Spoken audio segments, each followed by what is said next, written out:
ఈ సమయంలో ప్రభుని ఆరాధించడానికి ముందుగా మనకు లేఖన భాగములను చూచుకుంటాం. మన ప్రభుని రక్షించిన మన ప్రభువుని మనం ఆరాధించడానికి మన ప్రభు మనకి ఏమై ఉన్నాడు, మనకి ఏమి చేసి ఉన్నాడు అని వ్యక్తిగతమైన అనుభవం కలిగిన వారమై ప్రభుని ఆత్మతోనూ సత్యంతోనూ ఆరాధించడానికి ప్రభు మనకు సాయం చేయనుగాక. మనం చదువుకుంటాం లేఖన భాగంలో విలాప వాక్యములు 3వ అధ్యాయము 23వ వచనాన్ని చదువుకుందాం. రండి, విలాప వాక్యములు 3వ అధ్యాయము 23వ వచనాన్ని అందరం కూడా కలిసి చదువుకుందాం. అనుదినము నూతనముగా ఆయనకు వాత్సల్యత పుట్టుచున్నది, నీవు ఎంతైనా నమ్మదగిన వాడవు. మరొక భాగాన్ని చదువుకుంటాం. తిమోతికి రాసిన 2వ పత్రిక 2వ అధ్యాయము 13వ వచనాన్ని చదువుకుంటాం. తిమోతికి రాసిన 2వ పత్రిక 2వ అధ్యాయము 13వ వచనాన్ని చదువుకుంటాం. మనము నమ్మదగని వారమైనను ఆయన నమ్మదగిన వాడుగా ఉండును, ఆయన తన స్వభావమునకు విరోధముగా ఏదియూ చేయలేడు. ప్రభు సహాయం కొరకై ఆయన వైపు చూద్దాం. ప్రభు గారు, నా ప్రియ పరలోక తండ్రి, నమ్మకమైన యేసుక్రీస్తు ప్రభువా, ఈ సాయంకాల సమయమందు సోల్జర్స్ ఆఫ్ క్రైస్ట్ మినిస్ట్రీస్లో ప్రభు నిన్ను ఆరాధించిన కొరకే మేము చేరి రాగులకు మీరు ఇచ్చిన కృపను బట్టి వందనాలు చెల్లిస్తూ ఉన్నాం. ప్రభు ఈ సమయమందు దేవాని వాక్యంలో మీరు మాకు ఏమై ఉన్నారో అది చూచుకొని వాక్యం నందు దేవా మా పరిస్థితిని, మా జీవితాన్ని, మీరు మా జీవితాన్ని ఎలా మార్చి ఉన్నారో అది ఎరిగిన వారమే ఆత్మతోను సత్యముతోనూ అనుభవపూర్వకముగా మా నోరు తెరిచి మిమ్మల్ని ఆరాధించినట్లుగా కృప చూపుతూ రండి. దేవా నిలబడిన దాసుడు నిష్ప్రయోజకుతవా ఎలాంటి దేవా మంచితనం లేనివాడును నీ కృపతో నన్ను బలపరిచి నోటికి తోడేయండి తండ్రి. దేవా మోషికి తోడై ఉన్నట్టుగా ప్రజలతో దేవా ఏం మాటలు పలకవలను నోటికి తోడని నడిపించి రావాల్సిగా ప్రార్థిస్తూ ఉన్నాం. దేవా ఎవరైతే మార్గ మధ్యలో ఉన్నారో వారికి కూడా సకాలంలో తీసుకొని రావాల్సిందిగా మనం చేస్తూ ఉన్నాం. ఈ సమయం అంతటిని కూడా దీర్ఘకరంగా చేస్తూ రమ్మని యేసుక్రీస్తు వారి రక్షకు నామములో ప్రార్థించి అడిగి వేడుకుంటున్నాం తండ్రి, ఆమేన్.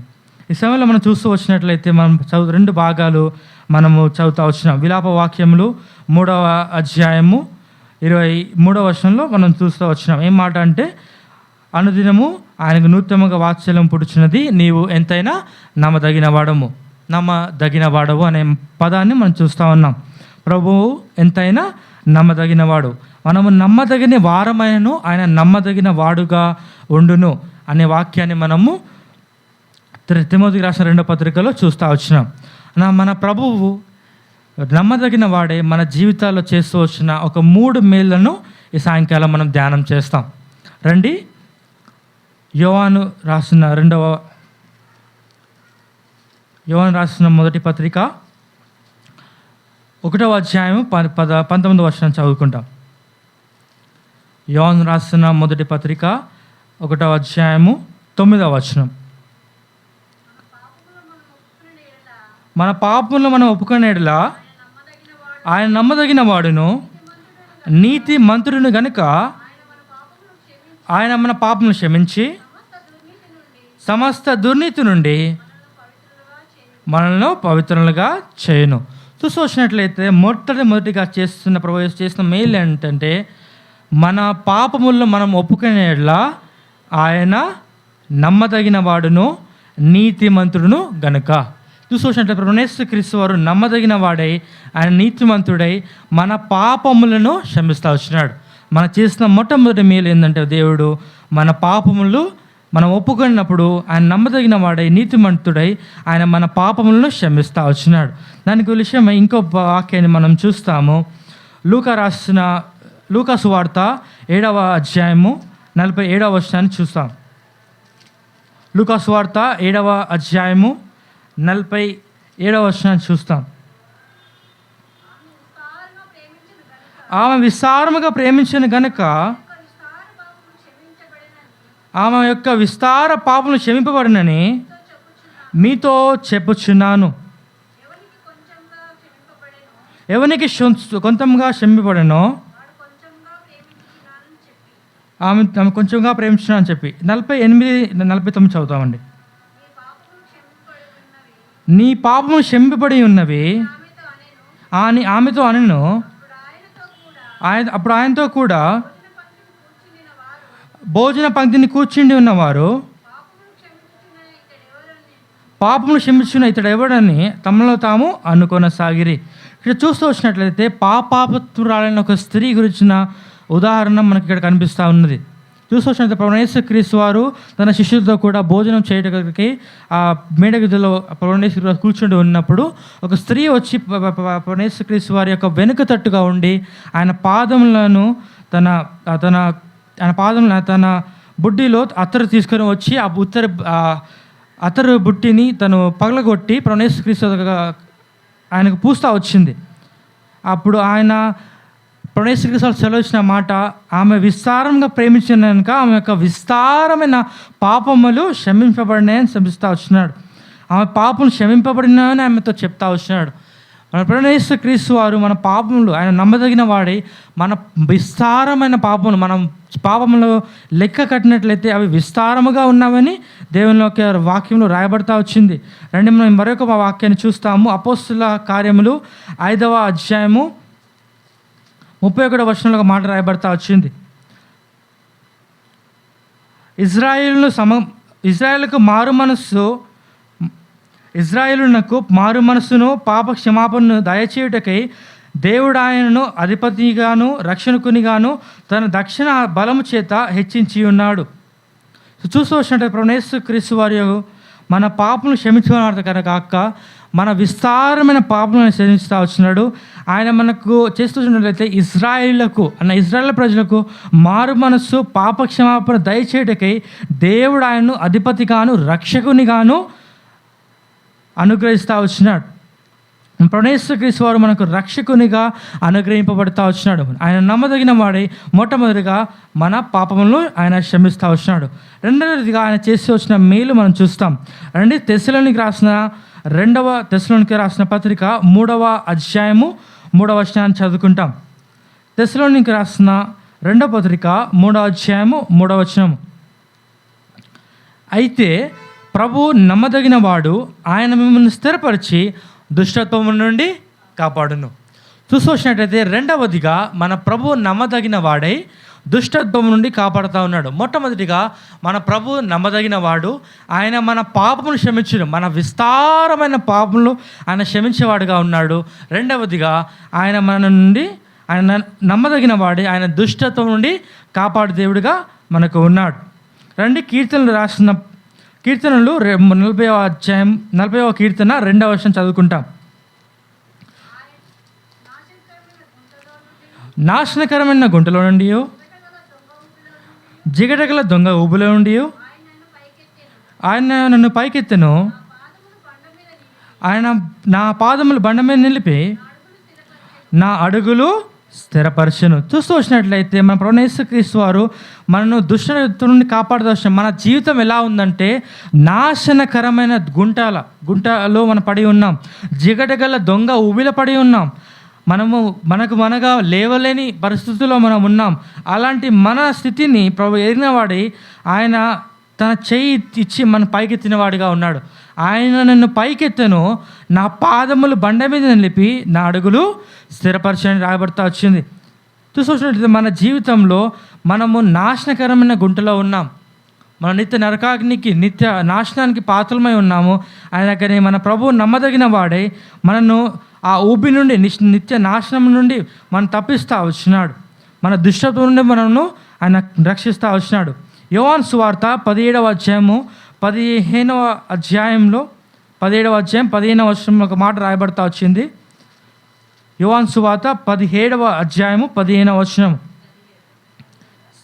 నీవు లోకంలో నుండి వారిని తీసుకొని పొమ్మని నేను ప్రార్థించలేదు, కానీ దుష్టుని నుండి వారిని కాపాడమని ప్రార్థించుచున్నాను. యోహాను సువార్త 17వ అధ్యాయం 15వ వచనంలో మాట్లాడుతూ ఉన్నమాట, నీవు లోకం నుండి వారిని తీసుకోమని నేను ప్రార్థించలేదు, కానీ దుష్టుని నుండి వారిని కాపాడమని ప్రార్థించుచున్నాను. చూస్తుంటే ఈ మా ప్రార్థన ప్రభువైన వారు ప్రార్థన చేస్తూ ఉన్నాడు. వారిని మనము ఈ లోకంలో ఈ దుష్ట లోకంలో మనం జీవిస్తూ ఉన్నాం, మనలో దుష్టత్వం మనలో కూడా ప్రవేశిస్తూ ఉంది. అందుకని దేవుడు మా ప్రార్థిస్తూ ఉన్నాడు, దుష్టుని నుండి అనగా సాతాను నుండి వారిని కాపాడమని ఆయన ప్రార్థిస్తూ ఉన్నాడు. మన వాక్యం రాయబడతా ఉంది, మీ గర్జించే సింహం వల్లే సాతానుడు దుష్టుడు ఎవరిని మృగుదనా అని ఇటువంటి తిరుగులాడుతూ ఉన్నాడు. వాడిని ఎవరిని ఎలా నరకానికి పాత్రులుగా చేయాలని వాడు తిరుగుతూ ఉన్నాడు. కానీ ప్రభువు యేసుక్రీస్తు వాడు నమ్మదగిన వాడి, ఆయన మనల్ని రక్షిస్తూ ఉన్నాడు. మొట్టమొదటిగా ఆయన నమ్మదగిన వాడి, ఆయన మన పాపలకు క్షమాపణ అనుగ్రహించినాడు. రెండవదిగా ఆయన నమ్మదగిన వాడి స్థిరపరిచి మన దుష్టత్వం నుండి కాపాడుతూ వచ్చినాడు. ఆయన మన ఎలా స్థిరపరిచినాడు అంటే మన అడుగులను బండ మీద నిలుపుతూ వచ్చినాడు. బండ అనగా ఆ బండ క్రీస్తునకు సాదృశ్యంగా ఉన్నది. క్రీస్తునకు సాదృశ్యంగా ఆ బండ మీద ఆయన మన అడుగులను, క్రీస్తు అనే బండ మీద మన అడుగులను స్థిరపరిచి మనను కాపాడుతూ వచ్చినాడు. అలాగే చివరిగా మనకు మాటను చూసుకుందాం. కొరింథీయులకు రాసిన మొదటి పత్రిక 10వ అధ్యాయం 13వ వచనం. కొరింథీయులకు రాసిన మొదటి పత్రిక 10వ అధ్యాయము 13వ వచనము. సాధారణముగా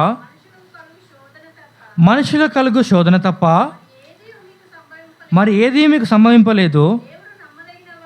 దేవుడు నమ్మదగిన వాడు, మీరు సహింపగలిగినంత కంటే ఎక్కువగా ఆయన మిమ్మల్ని శోధింపబడనీయడు.